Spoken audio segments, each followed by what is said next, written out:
college? Are you tired of wearing shirts that make you look like an extra stuck in catering? Do you want to step your wrestling swag game up to the next level? Then Women's Wrestling Talk has got you covered. Like literally. Are you for life in pink or black and white? Or maybe you're the EST and people need to respect you accordingly. Want to put some pride in your stride and show off the muscle in your hustle? Then make sure you check out the WWT store. Not now, but right now. Alright? What you waiting for? Head to www.talkpodstore.com and don't make me fight you. Shit. This episode of Women's Wrestling Talk has been brought to you by All Caribbean Wrestling. Catch the wave. Go to allcaribbeanwrestling.com to check out all the latest pay-per-views or go on the YouTube page at All Caribbean Wrestling. Also, go and check out their socials on Instagram at All Caribbean Wrestling and on X at All Caribbean WR1. 10,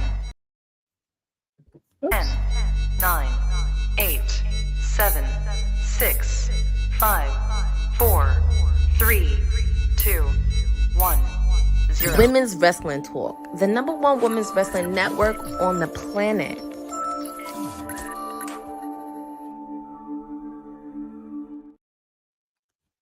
All right, y'all, we're back. Post show for McMahon documentary on Netflix, episode 2. I'll let our PR person, Miss Courtney, take it away. What did you think? That was a lot to ground.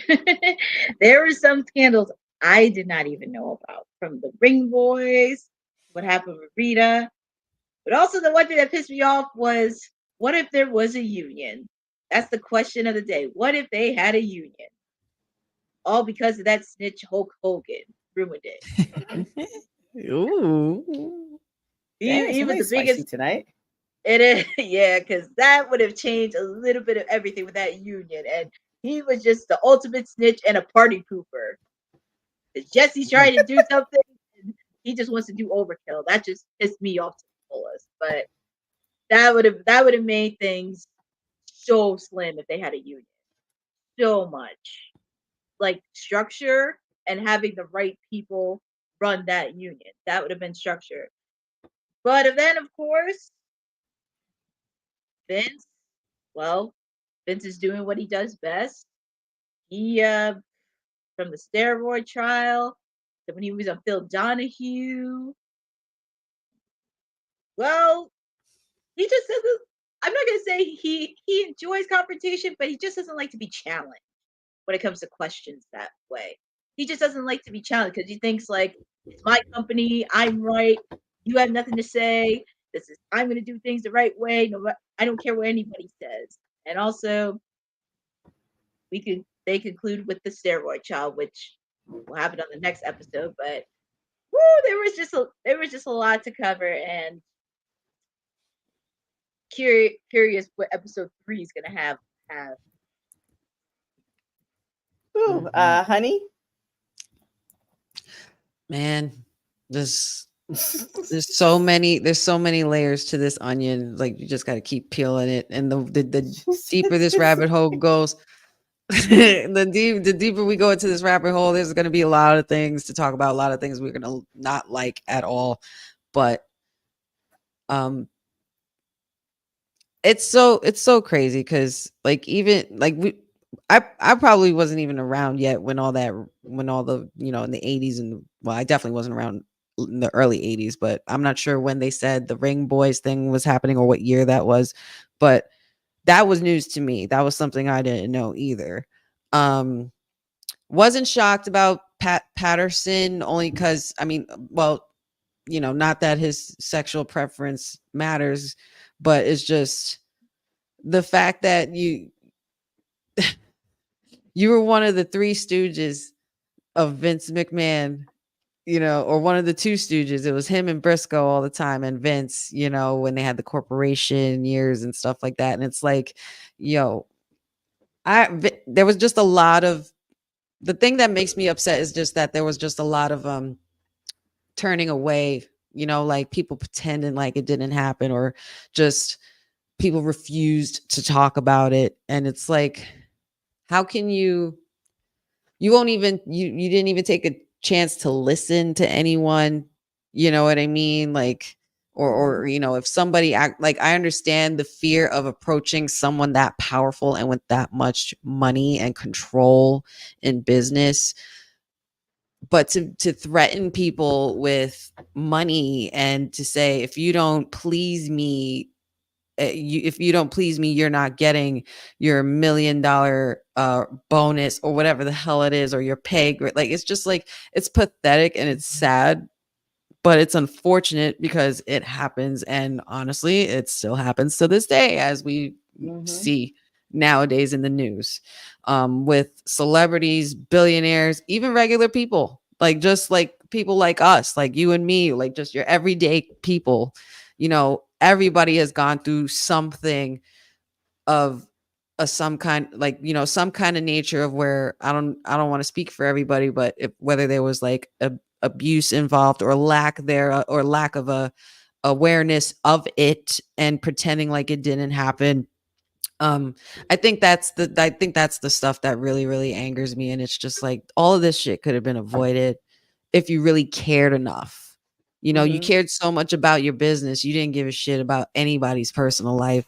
You gave a shit when it came to your personal life and people wanted to defame your character. So why didn't you show the same kind of care to your employees, people that you hired, people that you supposedly cared about, or you know, like took them in under your wing and would teach them, like the whole ring boys thing.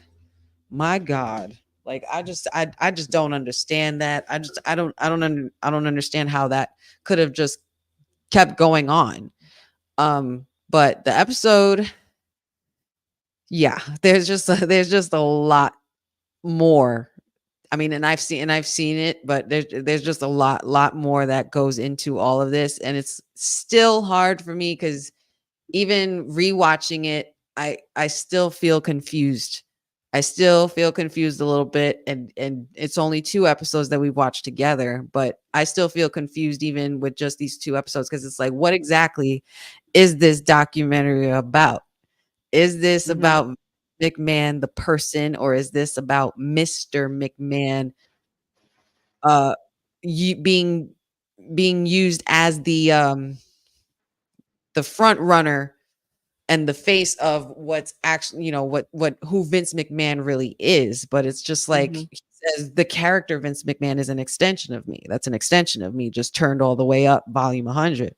But it's like, dude, the things that you did behind the scenes and the things you covered up, the Snuka situation, like, a woman was murdered with one of your superstars on not necessarily under your roof, but technically on your watch, because you're supposed to make sure that you have everything intact for your superstars, and you completely covered. So you had to be aware of it. But it's just like, I don't know. I know it was a different time, but it doesn't excuse any of it at all, even to this day, because it still happens. And it's like, there's no kind of shift in wanting to move forward to change that. But other than that, the episode, it's given what it's given, and there's so much more, and just stay tuned for that. Councilman, what did you think of this episode? My pecker. Okay. I have to highlight the whole episode. He grabbed your what? My pecker. Come on, man. Come on. Oh, Again, just to my clarify, and just to clarify for our listeners and viewers, we're not making fun of the situation. It's just how he said it, like, just came out flat out, said it, and my pecker. Tony, like, damn, Tony. Thank you, Tony Atlas. He just reminds me of home so much, and it's just, that's the part that's funny, not the shit that happened to him, obviously, but how he said it. Yeah. What this taught me was Vince was being too negligent on what his position was. And I think the problem was that in some cases you kind of excused yourself like there was someone above you that would take care of that. Mm-hmm. You know what I'm saying? Like if his dad were still there, and then you're just, oh no, I'm just a creative person that's making these things work. Like, no, dude, you're the boss. So you can't jump back forward. You can't jump forward like this. Like I make all the decisions, and then it's like, oh well, somebody else is dealing with that. So I'm sure I'm gonna just stay focused with where I'm at. It's like you can't be that negligent and then still say you're the boss. Mm-hmm. And I think that was his biggest issue, because as much as it's messed up with the snooker thing, the way that how he handled it just like how the American mafia handled things. You didn't go to the cops. We're going to deal with this in-house. We're going to deal with this interns. Like, okay, well, we can't, look, you did a bad thing, Jimmy, but we got to, we'll get this situated. I need you to go get in the ring. Does that make it right? Absolutely not. But that same mentality that the mafia had, that bleeded over into wrestling territories, and they acted the exact same way. And it was wrong of Vince to not see like, hey, there's a line I do need to look at when it comes to this, where we're going and where we were at. So for you to say like, yo, I don't really look in the past is kind of hypocritical, because you use past tendencies to make things happen. And that was your problem. And then you go ahead. Oh, no, go ahead. Sorry. Oh, and then just focusing on like, hey, I want to get to this next thing doesn't excuse you of what else is going on, because of the fact that you had the power to make a lot of this stop. And then I did hear about like, you know, this was put in the documentary, which was up because we one thing we always talk about is like chair shots and how they don't do chair shots anymore. And then we found out why they stopped doing chair shots. And so it's like, if you were able to do that, imagine if you'd have stopped for a second instead of trying to always look forward to see what was around you and how much you could have helped the entire industry even further than what was going on. Like, imagine if you really sat here and listened to this person when they can't complain to you. Imagine if you can't listen to this person when it's like, wait, whoa, hey, so what happened? He grabbed what? Let me have a conversation, and no, we need to take this seriously. I need to know you're handling this, but I need to know each day what is the progress on this.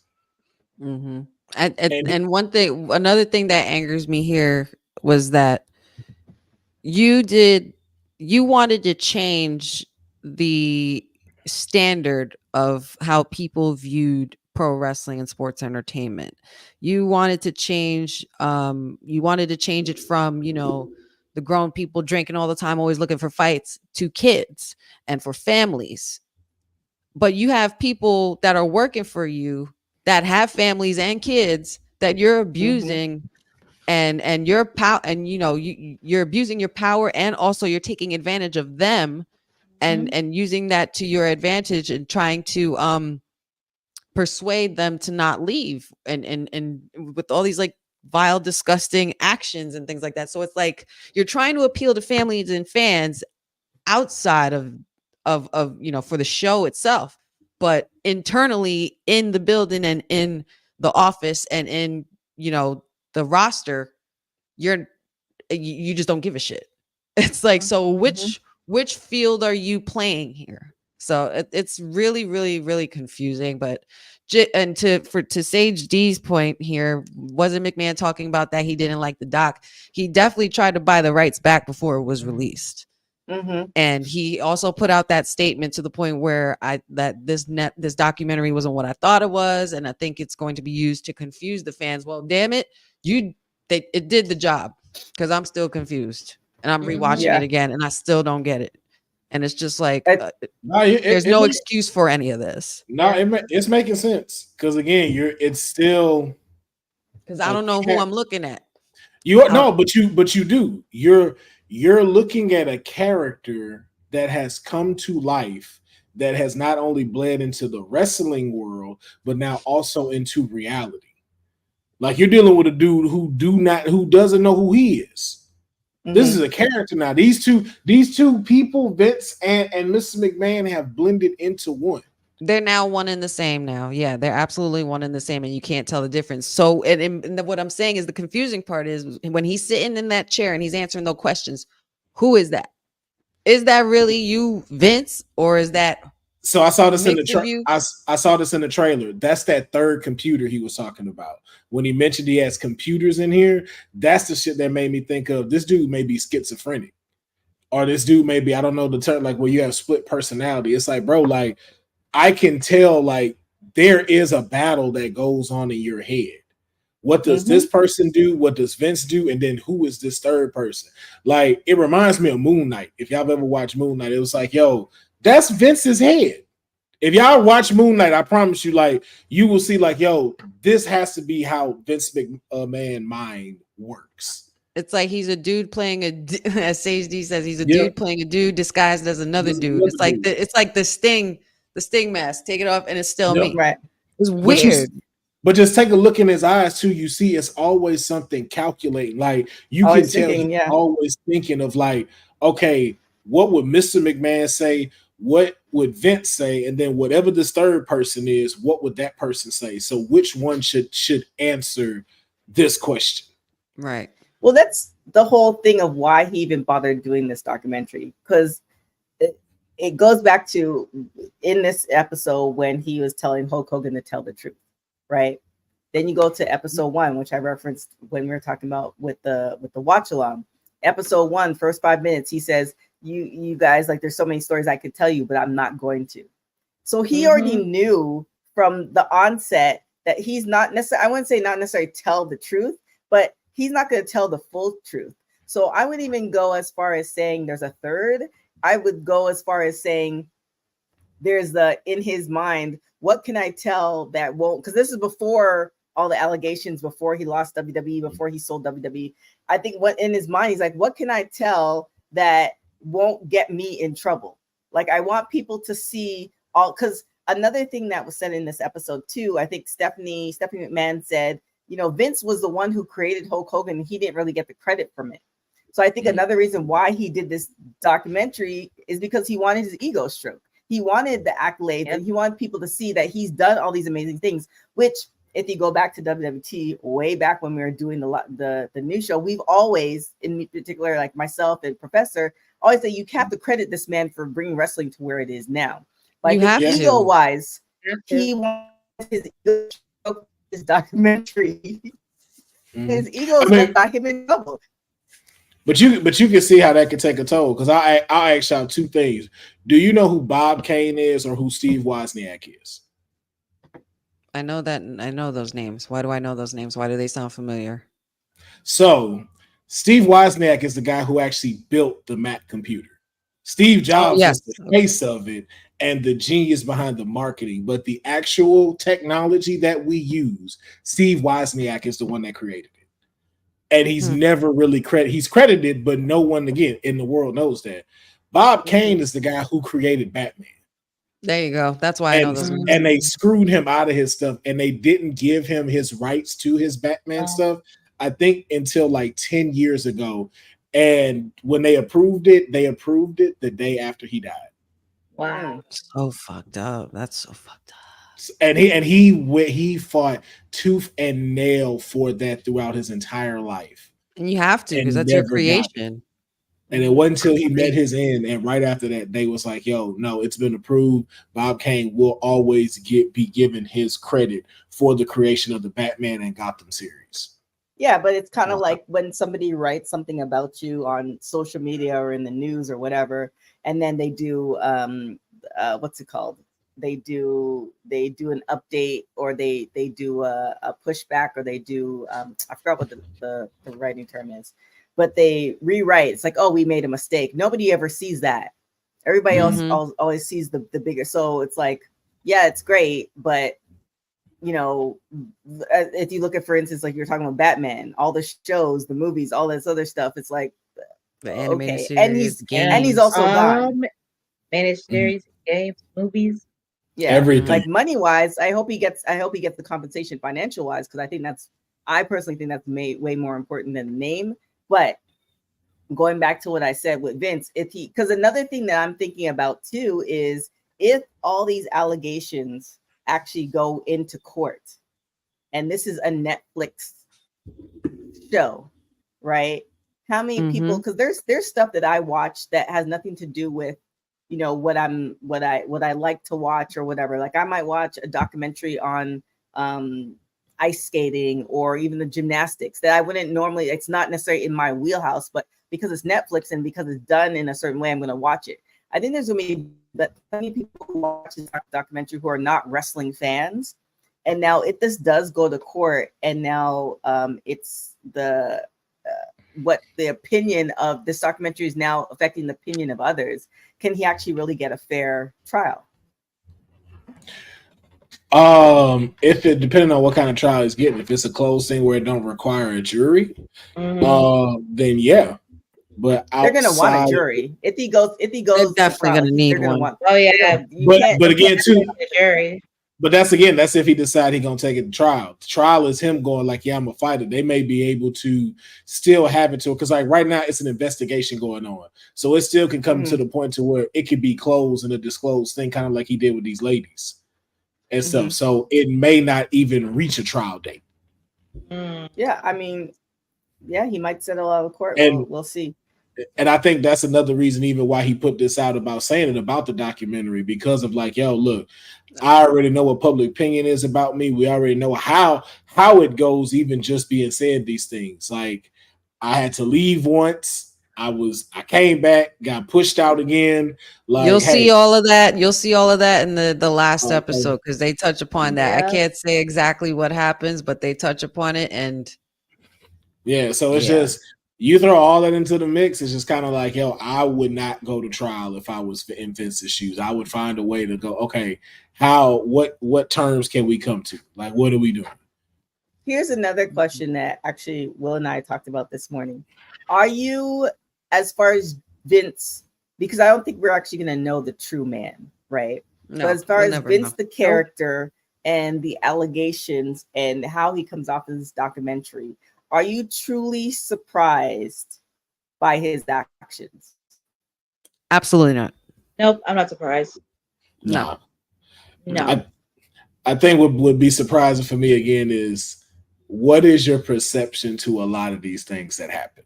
Like again, like we said, like with the consensual thing, like how do you envision how this went? We're never gonna get that answer. Exactly. No. Exactly. And that's the thing I'm very more curious about as far as the psyche of who Vince McMahon is. Like, how did you see this? Because I'm like, this woman's telling you how she saw it. So the truth is in the middle between these things of you saying it was consensual and her saying this. So we get to this middle part and start to find where this truth is. What is your perception of how this went down? And I think that's going to be very telling, but that's also, I think, too telling of a lot of wrestlers, even going back to like the pranks that they pulled. Like, what made you think this was okay to do to random people? Right. Any final thoughts? Because I feel I need to cleanse myself a little bit before I get ready for after this. Pat Patterson a freak. That's what I found out. My final thoughts is Pat Patterson's a freak. And the Ring Boys is wild. That's a wild. That's a wild name. That is very wild. Hulk Hogan should have never been on Arsenio Hall. That's all I have to say. Should have never been on Arsenio. Oh yeah. Yeah. He should have never should have been on Arsenio That Hall. just made him look bad. That was really bad. As if he couldn't look any worse. He put his foot in his mouth story. way too many times. One too many. He's like, Hogan just shh. That's where the racist origin story started. Arsenio Hall. He was like, you know what? I blame that N-word. And it was like Hogan, I beg your pardon? Hogan, you can't say that. What do you mean, brother? And it's like Vince. Yeah. Yeah, Bret Hart is hilarious. Where was all this personality when you was wrestling?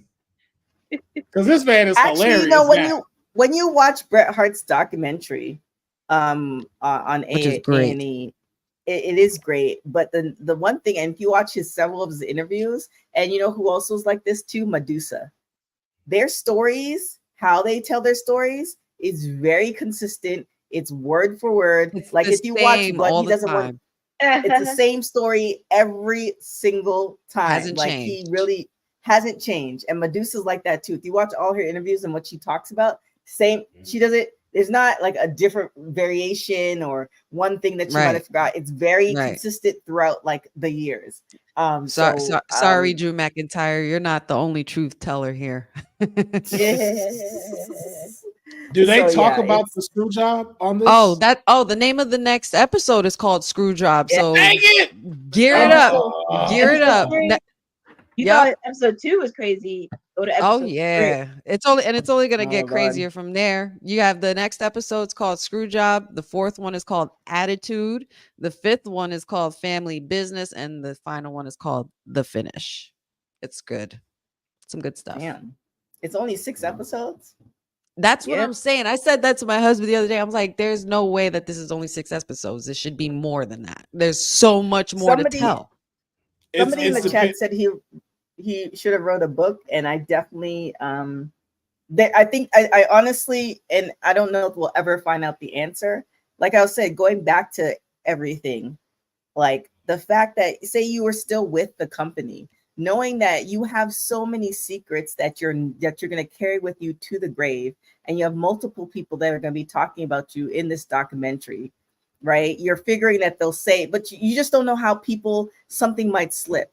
Like the fact that you, after you got ousted from WWE, you have you weren't an executive producer on this so that you can nix this is crazy to me. Like it has to be an ego, because let's say even everything was good, editing is a mofo.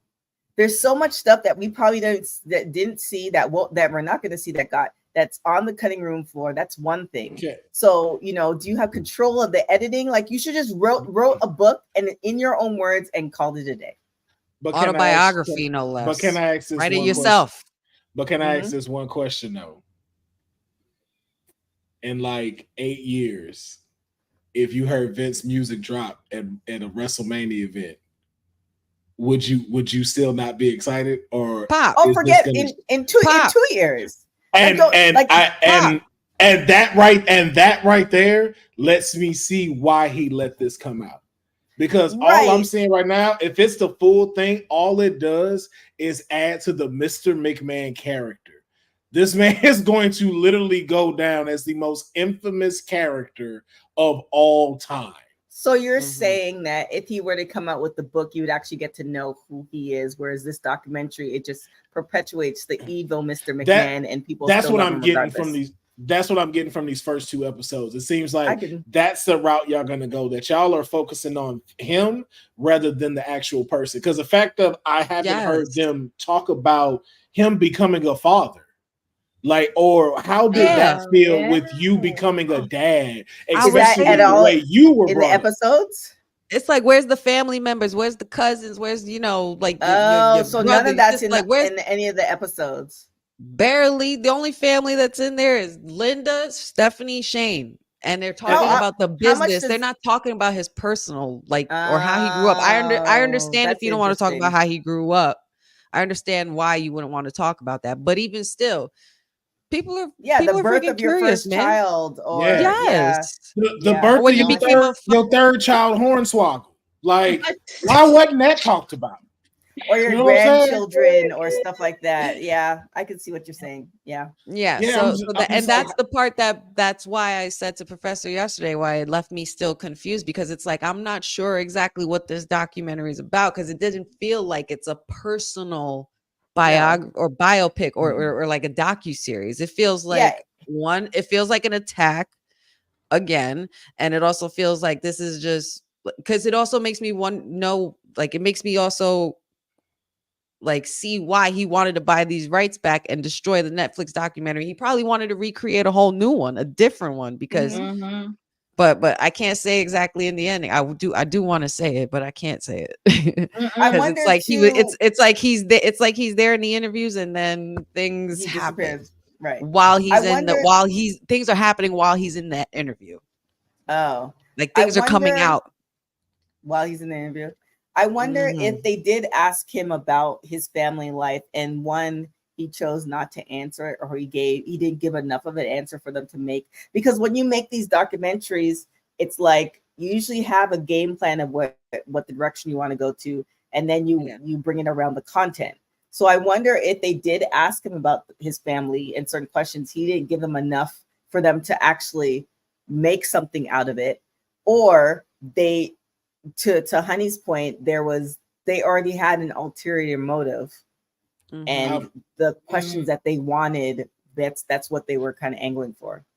I feel And like you- it's both. I feel like they asked Exactly. him, and he did give probably enough information about it. But the way they're angling how this is going, because we're seeing highlight, attack, Yes. highlight, Yes. attack, Mhm. At highlight, some attack. point, this documentary takes a turn where it's like, wait a minute, I thought we were watching a documentary on Mr. McMahon, the character, and him, like, personally, and how, you know, how two can be kind of like one, but it Right. eventually kind of didn't become about that, because even Bruce Pritchard, mentions, David Schumacher and David Meltzer. He's like, those liars, those false, writers, it gets crazy, man. We just got to stay tuned. I don't want to say too much. Yeah, it does get a little bit crazy. Yeah, I'm picking that up though. But I'm even seeing, like, from the second episode, this wasn't even really about Vince. This is about Hogan. And a lot of this shit, well, a few of my friends were in my DMs, and they were like, a lot of this shit is already stuff that we kind of knew already. It's like kind of common knowledge. It's just amped up more and they're getting deeper into the allegations and the scandals and all of that other stuff. Right.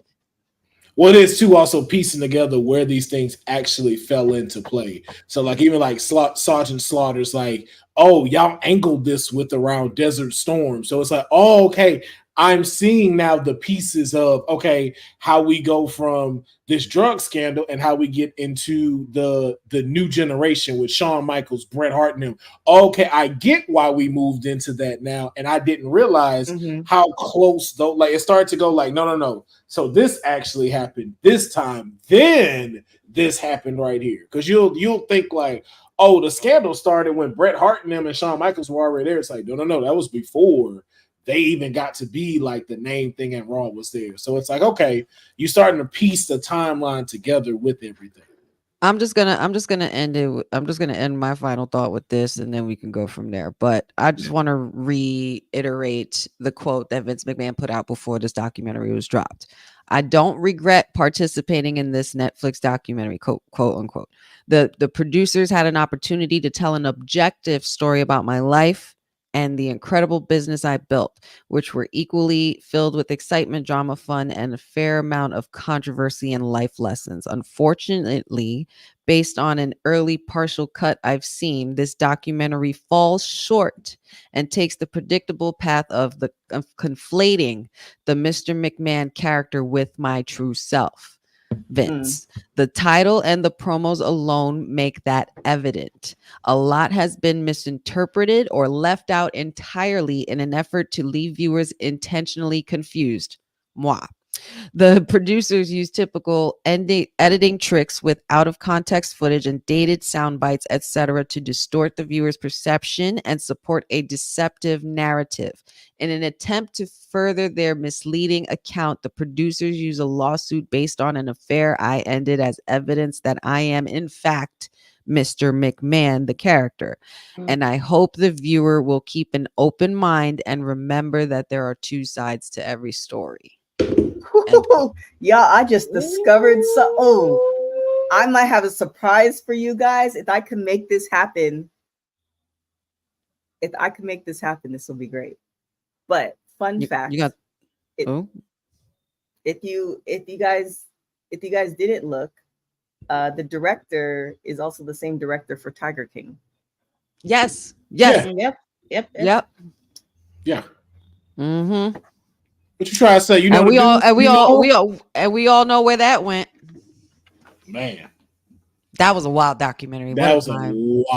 It was a wild documentary. It was good. Like, sir, you supposed to be in jail. But again, to quote all of that, like he said, there are still two sides to every story. Like, no matter what you think, and the documentary did exactly what he said it would do. Yeah. But It y'all highlights. gonna have to see Yeah. the rest for yourselves. Yep. Yeah. Well. With that being said, Miss Honey, where can everybody find you? You guys can find me Monday, Wednesdays, Fridays with the WWT Live crew as always. Every Friday we got the Honey Night Smackdown watch along, which was awesome. This past week, we let's see, I got my Honey Pop predictions on all my socials and Wrestling with Honey TikTok, Wrestling with Honey Instagram, Facebook, Wrestling W Honey, and please tell your friends there's a new sweet podcast in town coming real soon, the Wrestling with Honey podcast on YouTube. And Courtney, where can everybody find you? They can find me here every Monday, Wednesday, and Fridays on WWT Live. In addition, every Wednesday I get to do my watch along for AEW Dynamite. This past week was great, but for this upcoming week, it'll be 5 years for Dynamite in Pittsburgh, Pennsylvania. So that's gonna be exciting. They can Happy also Annie follow. Dynamite. Yes, 5 years. And they can also follow me on Instagram and Twitter on @CourtneyNJ11 for any updates that I have surrounding not just the wrestling world, but also other things that I'm tapping into as well. And the Councilman, where can everybody find you? Listen, no shenanigan handles this time as well. You can follow me at willpharaoh, PHARAOH, across all my social medias. But more importantly, please go and follow Straight Outta Comic Books YouTube channel and Twitch and all of their socials as well. Clips always coming out. Content is always coming out. So check that out. Also check me out here on WWT Monday, Wednesdays, and Fridays. And of course for Tuesday Night Pharaoh. And hopefully, this upcoming Tuesday, it is a big one. It is a big one. CW, baby. CW. We going to our new home. Season premiere. So I want to have everybody there. I want the real TK there. I want my tag team partner there. I was traveling. I'm back. I'm back from San Courtney, Francisco. I need all y'all. I need the mayor. I need all of y'all there as we watch Roxanne Perez remain NXT Women's Champion and usher in the new era of the CW. Don't want to throw nothing out there, but heard some new belts are coming. Oh, Just heard that. Just letting y'all know. Allegedly. We might be getting some new championship belts coming out, moving into the new era. So can't say that this is happening next week, but just make sure y'all tune in to Tuesday Night Pharaoh. Nice. You exactly right, Boza. There it is. And you guys can follow me everywhere at TK Trinidad. I appreciate you guys for tuning in. Make sure you check out Women's Wrestling Talk on all social media platforms, including our website. Lots of articles are dropping there at www.talkpod.com. With that being said, I haven't talked to the team yet, but I feel like we're going to have to do this tomorrow because we're on a roll now. So you're going to see some version of us tomorrow watching episode 3. So you definitely check that out. Also, for my folks who like WoW, Women of Wrestling, we're also going to be doing an episode of that too tomorrow. So Sunday is going to be another jam-packed day of all things Women's Wrestling Talk. But with that being said, thank you guys so much for watching Women's Wrestling Talk, the #1 women's wrestling show on the planet. Ciao, y'all. Thanks for joining WWT. Don't forget to like us on all social media platforms at WW Talk Pod. Like and subscribe on all video and audio platforms. Like yesterday, my G.